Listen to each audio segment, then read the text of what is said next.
నువ్వు చెప్పిన ఒట్లు ఇవేనా? అవునమ్మ గారు. ఎంతకిస్తావేంటి? 2000 అండి. 2000 అంటావేంటయ్యా? 1500కి ఇస్తే ఇవ్వు, లేకపోతే లేదు. 1500 యాడ్ వచ్చిందండి. 1800 చేసుకోండి. నువ్వు ఇచ్చేది చెప్పు. లేదమ్మా, 1800 తక్కువ ఇవ్వలేను నేను. అలా అంటావేంటయ్యా నువ్వు?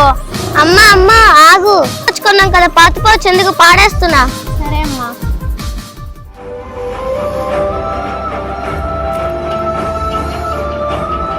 నేను పాడేసింది ఎందుకు తీసుకుంటున్నావు?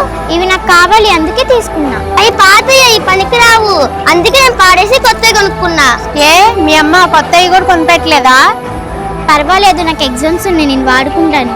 మేడం, మావి మధ్యతరగతి జీవితాలు. నెల రోజుల నుండి ఈ ఒడ్లు అమ్ముడవక ఎంత ఇబ్బంది పడుతున్నామో మాకే తెలుసు. ప్రతి పరీక్షకి ఇలా కొత్తవి కొనాలి అంటే మాకెక్కడవుతుంది? సరేలే, మాకెందుకు. సరే, నువ్వు చెప్పినట్టే బస్తాకు 2000 చొప్పున నేను ఈ ఒట్లు మొత్తం తీసుకుంటాను.